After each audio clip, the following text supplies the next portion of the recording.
Let's give Petra a hand as she comes up on stage.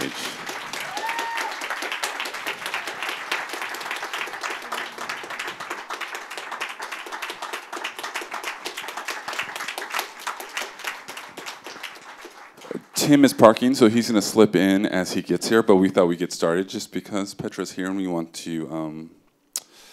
I was curious, the first question I'm going to jump right into is how did you... Obviously this was your life and a part of your life, but how did you know when it was a realization that I actually may have a story here that I want to tell and put on film? When did that... It was actually the other way around. I was going to acting school in Brazil, and I was doing a theater workshop with one of my favorite theater groups in Brazil called Vertigo, very inspired in Bob Wilson and Anne Bogart. And basically, we were searching for a story to tell, and I was given a little piece of paper. Everyone was given a little piece of paper with a theme, and mine was written The Book of Life. And I went home thinking, what would this scene be about? And I guess I could have gone to the Bible or to the Torah or to the Capitol, but I decided to look through my diaries, which I had been keeping since I was 11. And in looking through them, I found one that I had never seen before that belonged to Elena. And was one of the most striking experiences because I had never read her words and had heard very little about her since her death, and it was like reading my own words, complete identification, because the same, very similar dreams and passions and the same parents, and so I made a scene mixing parts of my diaries with parts of hers. And was it always film, or was it part of like a live performance, or did you knew that film was going to be the medium by which you told the story? So after that experience, I saw a film called, in Portuguese, Bicho de Sete Cabeças, which was with a Brazilian actor who has played here in America a couple of times, called Rodrigo Santoro. And it's kind of the life crisis of an adolescent, a teenager, male with drugs. And I was very impacted by the film and felt that the story, the female counter story, was not told yet in Brazil.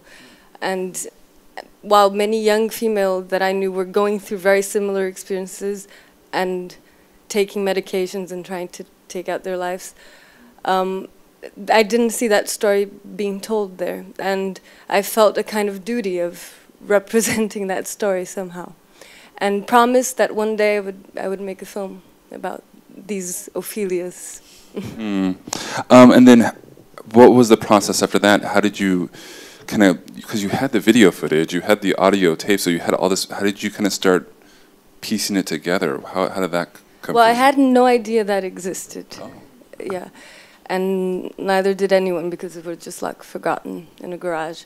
So 10 years later, I had the dream that I described in the film in the beginning, and I was already working with film. And I realized that the time had come to make that promise. So I started looking for everything that existed of Elena. And at first I thought of making a fiction, but I found these 25 hours of material that kind of took me back to the 80s in a tunnel of time, and I realized the film had to use this material. So that's how it became a documentary. That's great. Then what's so amazing about this film is that it's a documentary, but it's more than that, and it's different than that. So how did you were obviously playing with form, how did you kind of know this was the form that you want to take that's not really a standard documentary? When did that come to you? Yeah, I think because it started as a fictional idea, and I wanted to explore so much the character's memory, and which in this case is my memory, but at first it was a fictional character's memory. That I always pictured it as trying, my return to New York and trying to put the spectator in my foot as I return to this city and I'm kind of haunted by these memories. And so when I first went, I went alone and started filming with a Super 8 camera, going to all the places where we used to live and that I had memories of, and it was like looking at New York as another country, as the country of the memory. So it was trying all the time to juxtapose the experience of the past to the subjective experience of the now. So for that we used 5D, but with filters that would kind of create unfocused borders with a focused center that gives kind of, I think, the subjective experience. And with Super 8, which is very much for me the quality of the memory of the dream, and all the VHS material, which kind of plays with. And then just to give context for the audience, what year were you shooting this? Because the 5D was new at that time. It had just come out. It was 2011. Okay. Yeah. And then it came out in 2010, I think. Yeah, somewhere around there. Yeah. How did who else worked with you? Did you have other DP? How did you? What was your crew like, and who did you use? Yes. Then I worked with Janice Davila, who was one of the main DPs of the film, and we went back to New York after I got a grant from Brazil to make the film. I went with her, and then we had a producer in New York, and Carolina Nicute. And then as the film kind of had to be made slowly, DPs would, Janice got into another film, so I worked with Miguel Vassi, who was a Uruguayan, Brazilian DP, and Will Ekber. And it was wonderful because I would learn so much through each of them. At the same time, I think the film managed to keep a language. And then, obviously, you knew your mom was going to be a part of this, and family and friends. What was that conversation like to you, especially your mother, to go, okay, you're making this project, you obviously wanted her involved. How did you kind of approach that with her? Well, my mother was very afraid and kind of skeptical when I was working as an actor, and always kind of not glad with the parts that I was presented, which I think there are very few good female parts around there. But so she always said, you should direct your own film. So I think she was very happy once I started making films, and then when I presented the idea of making this story, she said it was somewhat natural to her because it was always been so much of an obsession for her to go back to the past. And as she says, she would say that she was playing back the film. She would use the word film. And today what she says is that it's wonderful that the film came out of her mind and actually became a film, and relieved her of that pain. So it sounded like she was like so connected to the film itself. How was it for you as a filmmaker to watch your mom go through that process and kind of experience all that stuff? It was very strong. The moment I think that was the strongest was when we went into the house where we lived, and a strange coincidence is that the owner of the house is a film producer, so she really understood what we were doing and gave us total freedom. But my mother is very courageous and kind of was fearless in going back into, I think, the hardest memory of her life, and there were moments that were really tough, but she held on, and I think the relief came after.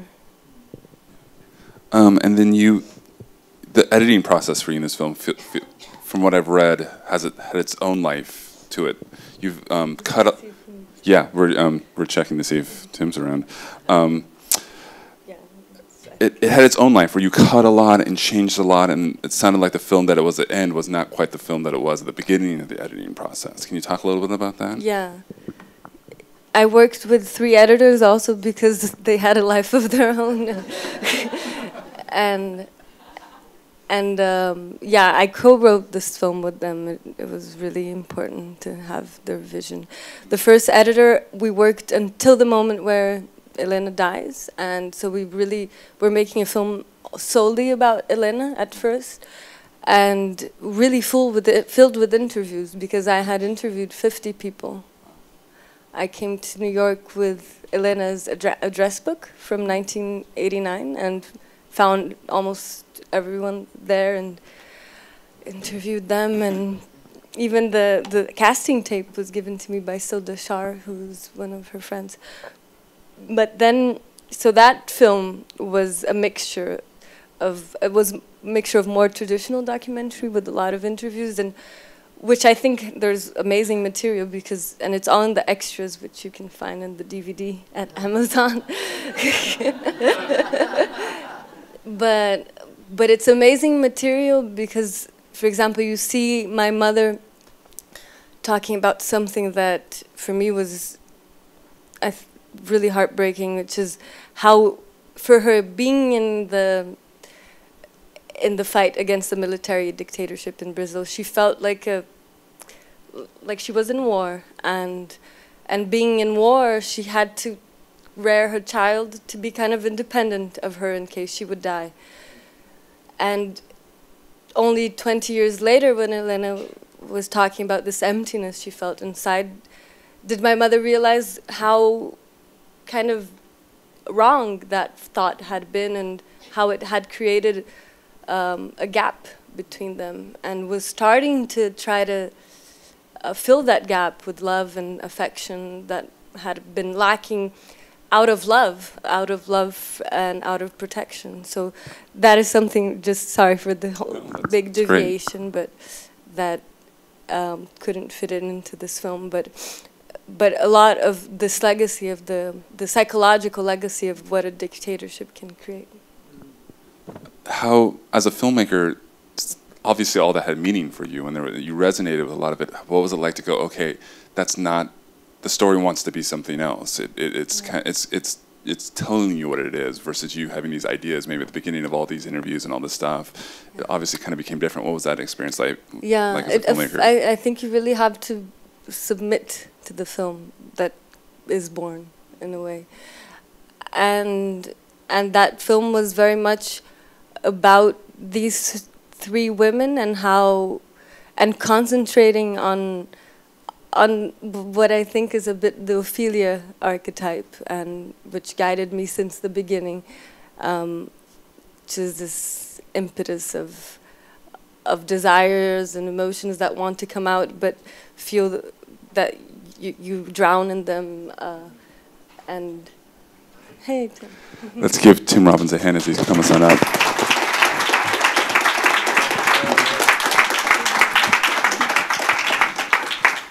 Thank you, Tim, for coming. I'm Dennis, by the way, to officially meet while we're recording everything.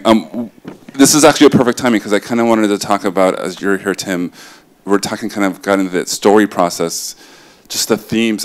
One, I just want to go back a little bit. How did it come to your radar, Tim? How did you find out about this film? How did that happen?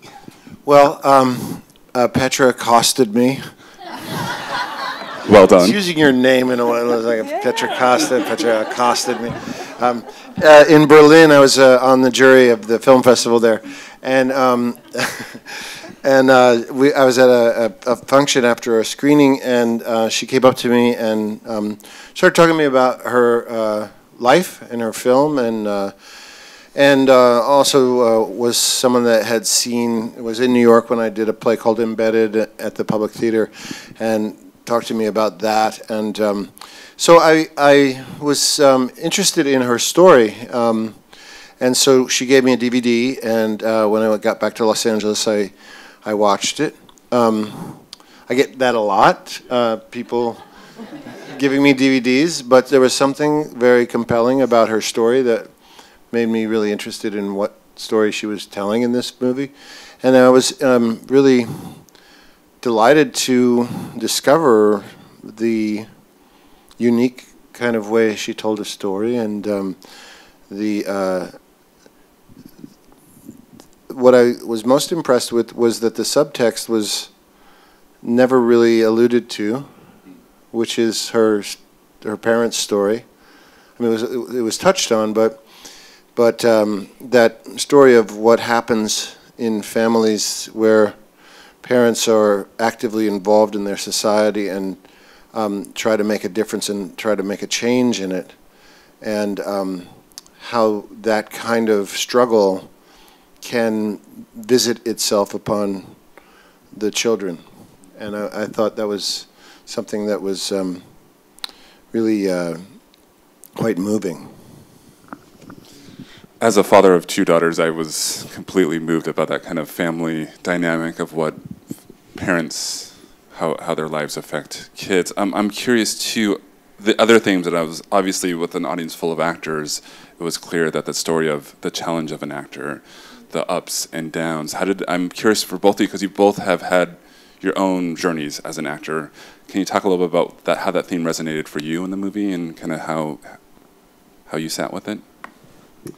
Yeah, when I'm directing, I have to say it's the most awful experience, casting, because you're going to only give one person the role, and there's so many good actors for the role, and it becomes this kind of intangible thing that it's not necessarily the best actor. It's something intangible that they walk in and you go, oh, that's the part, and everyone says it. It's like, yeah, that's the one.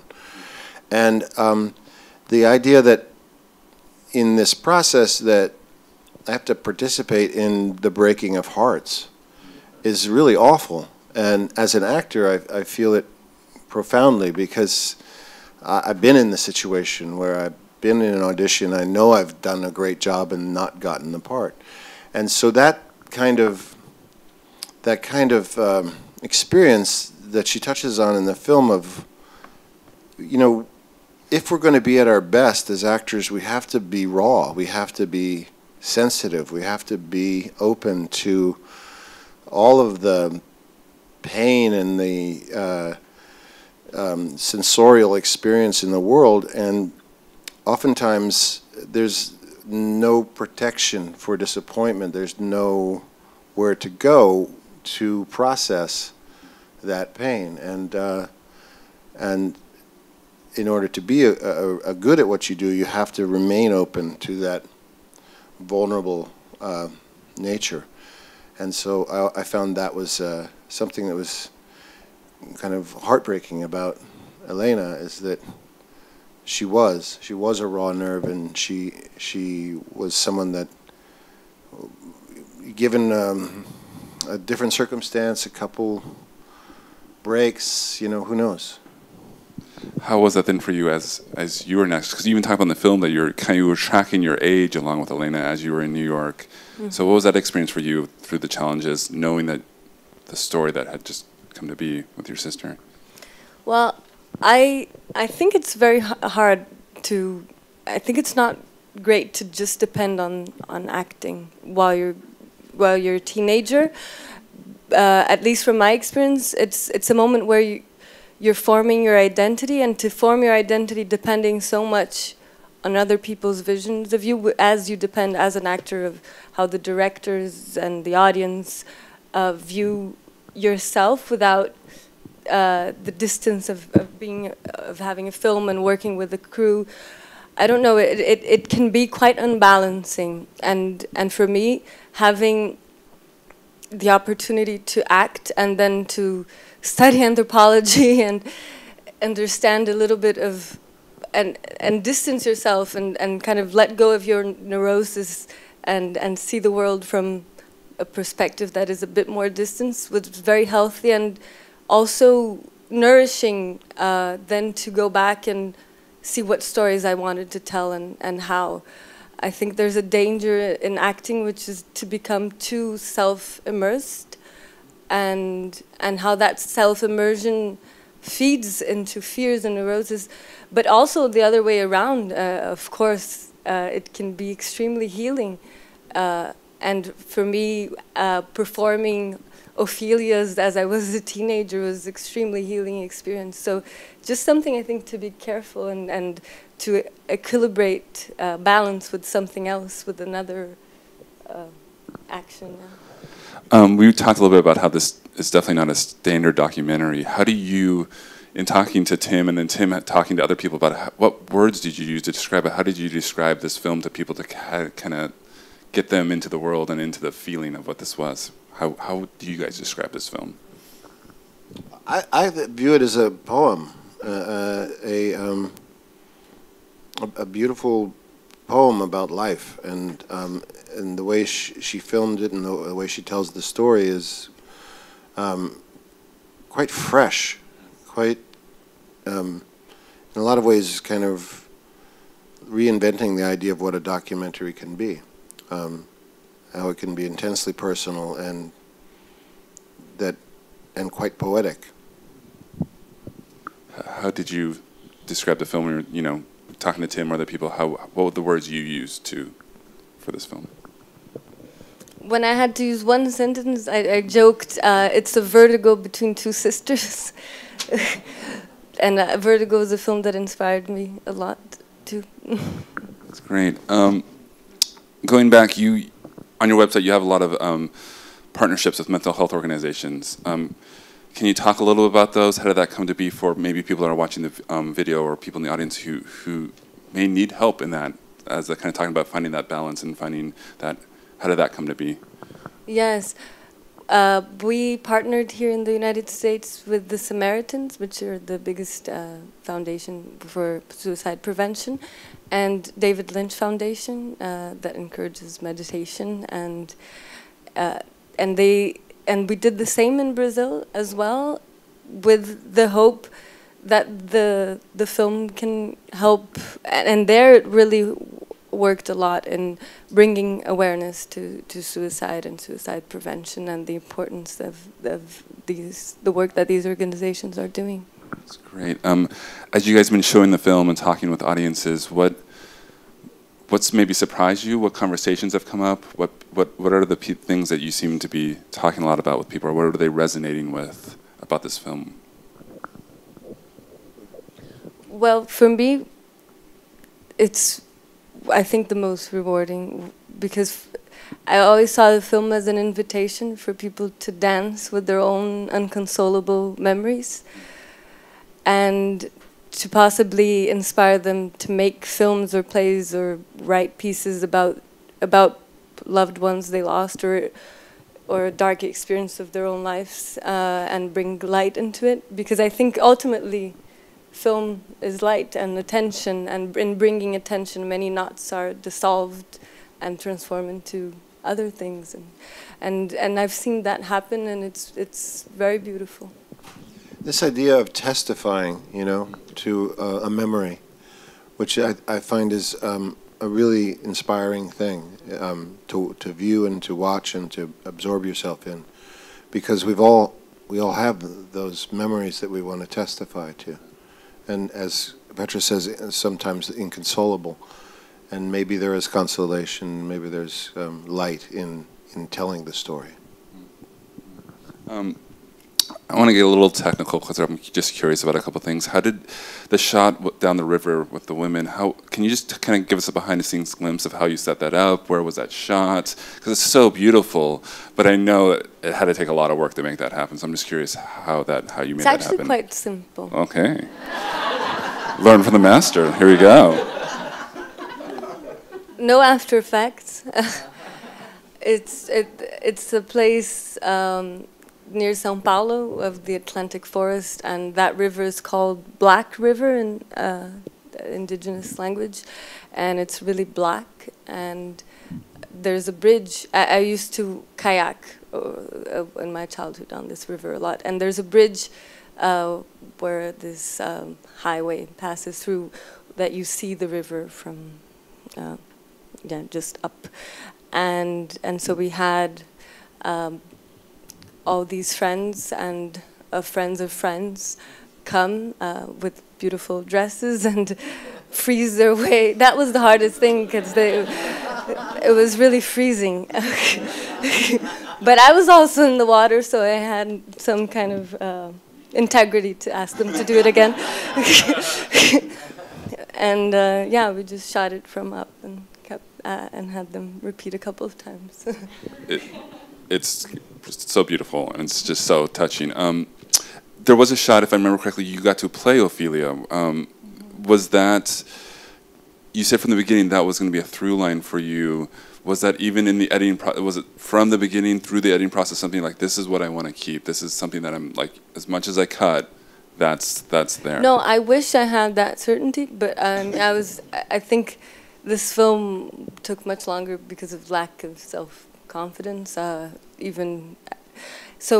was the first image that came to my mind, and it was the first thing I shot. I went with one dancer friend to this place and did some tests, and it was beautiful. But the story started to take another dimension, and with all these interviews, I kind of gave up on the idea of filming this. It seemed too complicated and impossible with the small crew. And when everything had been shot and I needed just a little shoot of something, actually the image of me dancing in the end, the photographer who did that said, "Are you sure you don't want to film anything else?" And then I said, "Oh, there's this," and I showed it to him, and he was like, let's do it. So yes, it counted on other people also believing in it, because there's a lot of self-doubt in the process. It's actually a great segue. We encourage our audience members as artists to create their own work, whether it be narrative or documentary film. I would love to hear from you guys. What would be your advice to artists who are looking to make that first documentary, or maybe looking to make a testimony piece, or even a feature film that's like you have, Tim? What's some words of advice that you could give them to kind of get started? Well, if it's a feature, rewrite. Great. Don't be afraid of it not being a Bible, that it always is going to evolve. And it evolves throughout the process of rewriting, and it evolves on the set, and it evolves even in the editing room, and can become a completely different thing in the editing room. And the film itself takes on a life of its own and tells you what it wants. And hopefully that's not reshoots. I've been lucky enough to never have to do a reshoot. And the other thing that I'd say is tenacity. You need a tough skin to deal with. I mean, you think rejection as an actor is bad when you have to put together something, particularly in this environment, where they're not making films like they used to. They're not greenlighting films like they used to, and so it's got to be sometimes it'll take 10 years to get done, and you just have to be okay with that. And I think it relates to what you were saying earlier about acting, is that you have to find other things that you can keep your passion moving with, whether it's theater or visual art or mentoring a child or volunteering. There's got to be a way to put your humanity into something when the forces that be are not saying, yeah, go ahead, do whatever you want. You have to find a way an outlet to do whatever you want. And oftentimes I've found that the best thing to do is to get outside of your own desires and needs, and to find out who needs your help, who needs an artist, who needs someone to nurture them. And it can be someone in an old person home, or it could be a prisoner, or it could be a child in school, or it can be your neighbor, and oftentimes it can be just about reading to them. And the great secret about volunteering is that you get so much more out of it than they do. And that's, a big breakthrough when you discover it. You can clap at that. That's something to clap at, yeah.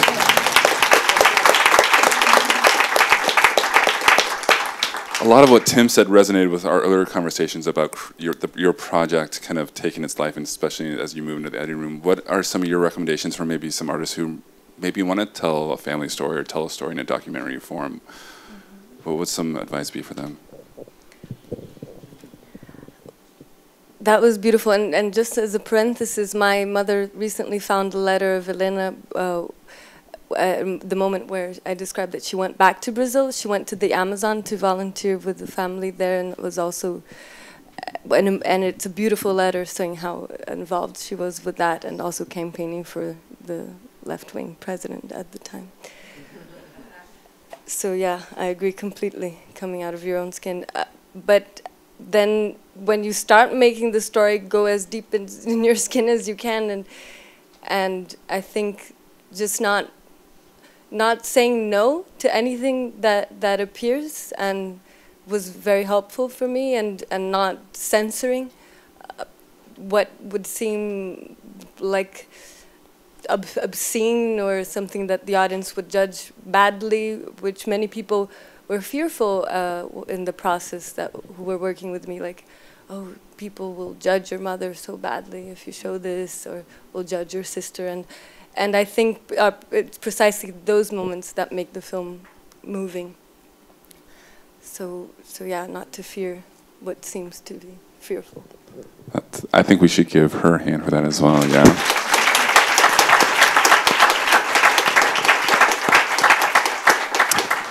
On behalf of everyone here who's watching, I want to thank you both for, one, making the time to do this, but two, for telling the story and being brave, and for, you know, watching it and taking it to the next level. I think both of you, it was a great partnership, and I thank you both for being willing. Where do you see Petra's next film? Yeah. You actually, perfect segue, can you talk about what you're both working on next? Well, we just finished a film that Tim is also the EP, and I'm so thankful. It's called Olmo and the Seagull, Olmo, O-L-M-O, which is elm in Italian. And it's about a couple who are actors of the Théâtre du Soleil, which is one of the main theater companies in Europe, and has a relationship to the Actors Gang by chance. And it's somewhat about how it is for two actors to enact and perform their own life, and playing again with the frontier of fiction and documentary, and also how it is to get into the mind of a woman throughout the 9 months of her pregnancy, because she's actually pregnant, the actress. Yeah, her friend got pregnant, and so she said, let's make a film. It's actually the other way around. I invited her and she said, oh, I'm actually pregnant, and I was able to do it anyway. Oh, there you go. Be adaptable. Use what you got in front of you. Perfect. Let's give him another hand and say thank you.